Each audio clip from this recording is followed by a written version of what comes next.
SIR என்று அழைக்கக்கூடிய அந்த ஸ்பெஷல் இன்டென்சிவ் ரிவிஷன் தீவிர சிறப்பு வாக்காளர் திருத்தப் பணிகள் நடைபெற்று வருகிறது. இதை பீகாரை ஒப்பிட்டு தமிழகத்திலும் அது போன்ற வாக்காளர் நீக்கம் நடைபெற்று விடக்கூடும் என்று எச்சரிக்கிறார்கள். ஆனால் இன்று தலைமை தேர்தல் ஆணையம் ஒரு 5 கோடி வாக்காளர்களை நாங்கள் அந்த கணக்கீட்டு படிவங்களை வழங்கிவிட்டோம் என்று அவர்கள் இன்று அறிவித்திருக்கிறார்கள். கிட்டத்தட்ட 78% அதிகமாக நாங்கள் ரீச் பண்ணிட்டோம் அப்படிங்கிறாங்க. இந்த கடந்த 4ஆம் தேதியிலிருந்து இன்று 12ஆம் தேதி வரை நடைபெற்ற இந்த ஒரு 8 நாட்களுக்குள் அதை ரீச் பண்ணிவிட்டோம் என்று கூறுகிறார்கள். ஆனால் இதை நீங்கள் கூறியது போலவே இதற்கு முன்பு 8 முறை நடந்திருக்கிறது. இப்போது நடக்கும்போது அதை இந்த அளவுக்கு எதிர்ப்பதற்கு என்ன காரணம்? பீகார் அங்கு பாரதிய ஜனதா கட்சியின் அரசாங்கம் நடைபெறுகிறது, இங்கே அதை எதிர்க்கக்கூடிய திமுக கூட்டணி கட்சிகளோட அரசாங்கம் நடைபெறுகிறது. இங்கே அவ்வளவு பேரை நீக்கிற முடியுமா அல்லது புதிதாக சேர்த்து விட முடியுமா? முறைகேடுகள் நடைபெறுவதற்கு வாய்ப்பு இருக்குதுன்னு நினைக்கிறீங்களா? பீகார் போல இங்கே நிச்சயமாக முறைகேடுகள் நடக்கிறதுக்கு நிறைய வாய்ப்புகள் இருக்குது. பீகார் மாதிரி இங்கே நடந்துருவீங்களா? அதாவது பீகார் மாதிரி நடக்கிறதுக்கான வாய்ப்புகள் இல்லை என்று சொன்னாலும் தேர்தல் ஆணையத்தின் மீதான நம்பகத்தன்மையை நீ கேள்விக்குறியாகி நிற்குது இல்லை. நீங்கள் தேர்தல் ஆணையம் என்பது இந்திய தேர்தல் அதாவது இந்திய தேர்தல் ஆணையம் என்பது எந்த கட்சியும் சாராத ஒரு ஜனநாயகத்தை, ஒரு தேசத்தினுடைய கட்டமைப்பை, ஆட்சி அதிகாரத்தை கொண்டு வரக்கூடிய ஒரு தனித்துவமான ஒரு அமைப்பு என்பது மாறி முழுக்க முழுக்க பிஜேபியுடைய கைப்பாவையாக அது மாறி இருக்குது. அதுக்கு ஒரு பல்வேறு சட்ட திருத்தங்கள் ஆணையர் நியமனத்திலிருந்தே எடுத்துங்களேன். இந்திய தேர்தல் ஆணையருடைய நியமனத்தை உச்சநீதிமன்றம் அரசியல் சாசன அமர்வு கொடுத்த அந்த உத்தரவுக்கு மாற்றமாக ஒரு சட்ட திருத்தத்தை கொண்டு வந்து எதிர்கட்சி பிரதமர், எதிர்கட்சி தலைவர், உச்சநீதிமன்ற தலைமை நீதிபதி என்று இருந்ததை தலைமை நீதிபதியை எடுத்துவிட்டு அங்க ஒரு அமைச்சரை அமித்ஷாவை இன்னைக்கு நியமிச்சு ஒரு தேர்தல் ஆணையம் நியமித்தால் பெரும்பான்மை அடிப்படையில் அந்த தேர்தல் ஆணையம் எப்படி இருக்கும்? அடுத்து தேர்தல் ஆணையர் என்பவர் உச்சநீதிமன்றத்தினுடைய நீதிபதிக்கு இணையான அதிகாரம் பெற்றவராக, ஒரு தன்னிச்சையான அதிகாரம் கொண்டவராக இருக்கக்கூடிய ஒரு தேர்தல் ஆணையரை ஒரு கேபினட் செக்ரட்டரி அளவுக்கு இன்னைக்கு தரம் குறைத்தது எப்படி? இப்ப அவர் எப்படி யாருக்கு கீழே செயல்படுவார்? அவர் தன்னிச்சையாக முடிவுகளை எடுக்க முடியுமா? அடுத்து இன்னொரு சட்ட திருத்தம் கொண்டு வந்திருக்காங்க. அதுல என்ன சொன்னா, தேர்தல் ஆணையர் செய்யக்கூடிய பணியில் இருக்கும்போது செய்யக்கூடிய எந்த செயல்பாடுகளுக்கும் அவர் ஓய்வு பெற்ற பிறகு கூட அவர் மீது இந்திய நீதிமன்றங்கள் எங்கும் வழக்கு தொடுக்க முடியாதுன்னு சட்ட திருத்தம் கொண்டாந்தாச்சு. அப்ப இவர் எப்படி செயல்படக்கூடிய நபராக இருப்பார்? முழுக்க முழுக்க பாஜகவினுடைய கைப்பாவையாகத்தான் இவர் மாறி இருக்கிறார் என்பதை பல இடங்களில் வெளிப்படுத்துறார். அப்ப இந்த தேர்தல் ஆணையம் தமிழ்நாட்டில் ஏன் செய்யாது, ஏன் செய்ய முடியாது? இன்னைக்கு இந்த தேர்தல் ஆணையத்திற்கு கீழே தான் தமிழ்நாடு அரசினுடைய ஊழியர்கள் எல்லாமே வருவாங்க. அரசே இங்க இருந்தாலும் கூட முதலமைச்சர் அது சொல்லியிருக்காருல்ல, தேர்தலுக்கு பணி செய்வதற்காக வேண்டி நீங்க ஊழியர்களை அனுப்பிட்டீங்கன்னா அந்த ஊழியர்கள் தமிழ்நாடு முதலமைச்சர் கீழே இருக்க மாட்டாங்க, தேர்தல் ஆணையத்தின் கீழே இருப்பாங்க. அவங்க செய்து கொடுத்துட்டு போன பிறகு அப்புறம் உட்கார்ந்து யார் முடிவெடுக்கக்கூடிய இடத்துல இருக்காங்களோ அவர்கள் யாராக இருக்க போறாங்க? நிச்சயமாக RSS சங் பரிவார அமைப்புகளை சேர்ந்தவங்களா இருப்பாங்க. இந்த நெருக்கடியான சூழலை பாருங்க. இப்ப இது என்னாச்சு, டிசம்பர் 4ஆம் தேதி தொடங்குது.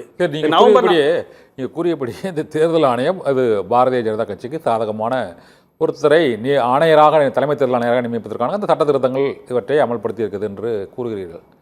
ஆனால் பாஜக அரசாங்கமே இங்கு மெஜாரிட்டியில் இல்லையே, 240 சட்ட எம்பிக்கள் தான் அவர்களுக்கு இருக்கிறார்கள். கூட்டணி ஆட்சி முறை தான் இப்போது இருக்கிறது. இப்படி நடித்திருந்தால் அவர்கள் முழு மெஜாரிட்டி 3ஆம் முறையாக பெற்றிருக்கலாமா? கடந்த நாடாளுமன்ற தேர்தலை பொறுத்த வரைக்கும் அவங்க திட்டமிட்டது 400 தொகுதிகளுக்கு. ஆமாம், அவங்க இந்த மைனாரிட்டி தொகுதிகளுக்காக வேண்டி திட்டமிடல. அவங்க அன்னைக்கு 400 தொகுதிகளுக்கு திட்டமிட்டார்கள். 400 தொகுதிகளுக்கான திட்டமிடுதல் என்பது எல்லாம் இப்படிதான். பாஜகவினுடைய அரசியல் அதிகாரத்தை அவர்கள் பெறுவது, ஆட்சிக்கு வருவது என்பது ஒன்று கலவரம். சரி, நீங்க 2024 இங்க தமிழ்நாட்டில் 39 ஜெயிச்சிருக்கா? அப்போ தேர்தல் ஆணையம் ஒன்றும் பண்ணலையா? அதாவது நான் அதுதான் சொல்ல வரேன். அதாவது தமிழ்நாட்டை பொறுத்த வரைக்கும் 3 விஷயங்கள் மிக தெளிவானதாக இருக்கும். ஒரு தேர்தலை எதிர்கொள்ளணும்னு சொன்னா, ஒன்று மக்களினுடைய விழிப்புணர்வு மிக முக்கியமானது. எங்க மக்களுடைய விழிப்புணர்வு குறைவாக இருக்கிறதோ அங்கே இவர்களுடைய அழிச்சாட்டியம் அதிகமாக இருக்கும். மக்களுடைய விழிப்புணர்வு அதிகமாக இருக்கக்கூடிய இடத்தில் இவருடைய அழிச்சாட்டியங்கள் குறைவாக இருக்கும். அடுத்து அதிகாரிகள் இவர்களுக்கு ஆதரவானவர்களாக இருந்தால் அங்கே இவர்களுடைய வாக்கு திருட்டு என்பது அதிகமாக இருக்கும். எங்க அதிகாரிகள் கொஞ்சம் விழிப்புணர்வோடு இருந்து ஒரு நடுநிலைத்தன்மையோடு இருக்கிறாங்களோ அங்க இவங்களுடைய தேர்தல் ஆணையம் செய்யக்கூடிய இந்த குளறுபடிகள், வாக்கு திருட்டுகள் குறைவாக இருக்கும். இப்போ இதெல்லாம் அடுத்து பூத்தில் உட்காடுறாங்க பாருங்க, அவங்க கவுண்டிங்ல நிற்கிறாங்க பாருங்க, இவங்களுடைய விழிப்புணர்வு எல்லாமே சேர்ந்தது. இது சாதாரணமாக ஏன் பீகாரில் நடக்கிறது, வெஸ்ட் பெங்காலில் நடக்கிறது, தமிழ்நாட்டில் நடக்க முடியலன்னு சொன்னால் இந்த 3 இடத்துலையும் நம்ம தெளிவாக இருக்கிறோம். உத்தரப்பிரதேசத்தில் அதிகமான இந்தியா கூட்டணி தான் அதிகமாக ஜெயிச்சது. ஆமா, அதுதான் வந்து அவங்க எதிர்பார்க்க அதாவது வந்து போன நாடாளுமன்ற தேர்தலில் இந்தியா கூட்டணி தான் ஆட்சி அமைத்திருக்க வேண்டும். இதான் யதார்த்த நிலை. மக்களுடைய ஆதரவு அந்த அளவுக்கு இருந்துச்சு. அந்த மக்கள் ஆதரவை வாக்கு திருட்டின் மூலமாகத்தான் இந்த சிறுபான்மை அரசே அமைய முடிஞ்சுச்சு. இல்லைன்னு சொன்னா இவங்க வந்தே இருக்க முடியாது. சிறுபான்மை அரசு இன்னைக்கு வந்து நிதிஷ்குமாரும் சந்திரபாபு நாயுடைய ஆதரவுல இந்த ஒன்றிய அரசு இருக்கிறது என்று சொன்னால் இந்த நிலைக்கு இவங்களால வந்திருக்க முடியாது. இவங்க ஒரு படுதோல்வியை சந்திக்க வேண்டிய நிலையில் இருந்தவர்களை தூக்கி நிறுத்தி இன்றைக்கு வந்து கொண்டு வந்து நிறுத்தி இருக்கிறதே இந்த வாக்கு திருட்டு தான். இன்னைக்கு ராகுல் காந்தியினுடைய வரிசையான பட்டியலிடுதலே அதுதான் காட்டுது, வெளிப்படுத்துது. ஒரு நாடாளுமன்ற தேர்தல், ஒரே ஒரு நாடாளுமன்ற தேர்தல் சொல்றாரு, பெங்களூருடைய சென்ட்ரல் தொகுதியில 6 தொகுதியை கவுண்டிங் முடிச்சு பார்க்கும்போது 88,000 வாக்கு லீடிங்ல அங்க இருந்த மன்சூர் ஷேக் என்கின்ற காங்கிரஸ் வேட்பாளர் முன்னிலையில் இருக்காரு.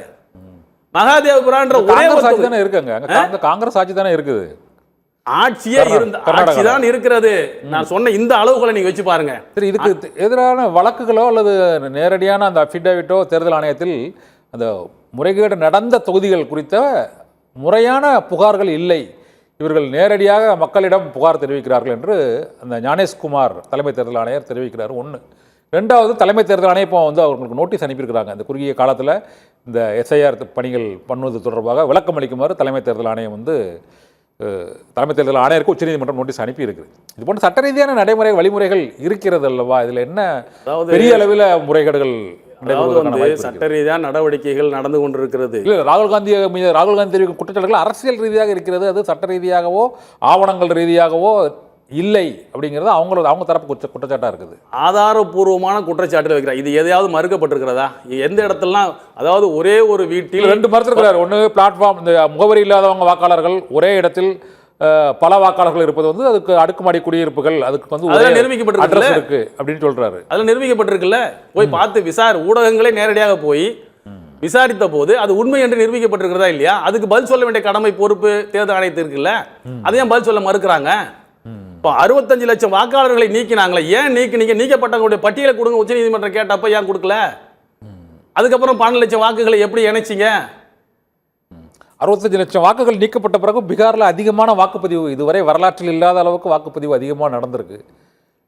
நிச்சயமாக. அதாவது வந்து இப்போ அங்கே பீகார் பொறுத்த வரைக்கும் இன்றைக்கு வந்து அந்த ஆட்சியை மக்கள் வந்து தூக்கி எறிவதற்கு தயாராகிவிட்டார்கள் என்பதை அங்கே இருந்த மக்கள் எழுச்சி காட்டி கொண்டிருக்கிறது. ஆனால் கருத்து கணிப்பு முடிவு, இந்த வாக்கு கணிப்பு எக்ஸிட் போல் முடிவுகள் அனைத்திலுமே பாரதிய ஜனதா கட்சி மற்றும் ஐக்கிய ஜனதா தளம் நிதிஷ்குமார் தலைமையிலான கூட்டணி தான் அதிக இடங்களில் வெற்றி பெறப் போவதாக வாக்கு கணிப்புகள் வந்திருக்கிறது.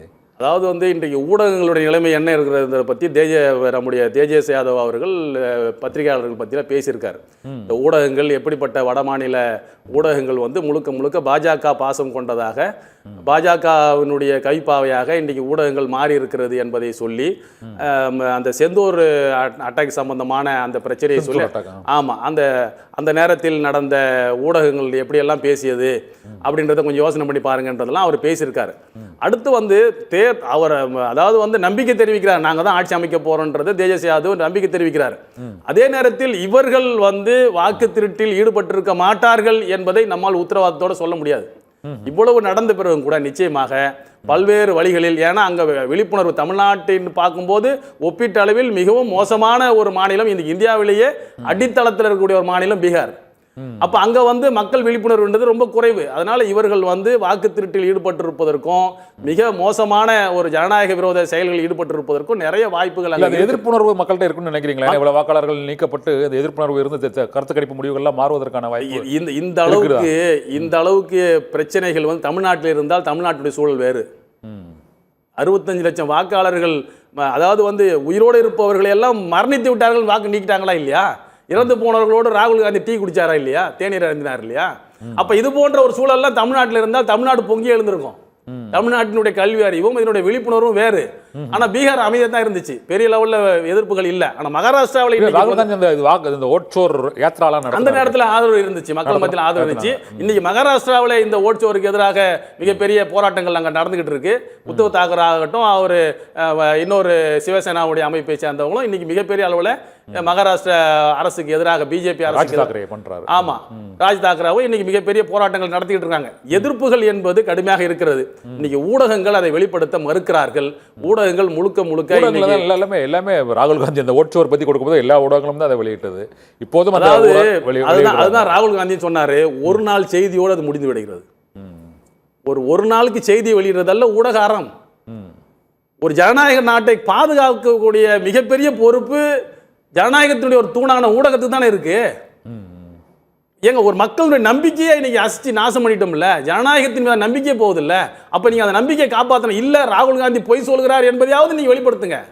இந்த அடிப்படையில் இவர் பொய் சொல்றாரு, இவர் அரசியல் காரணங்களுக்காக இதை பேசுறாருன்னாவது ராகுல் காந்தி சொல்றதை சொல்லுங்க. சொல்ல முடியல.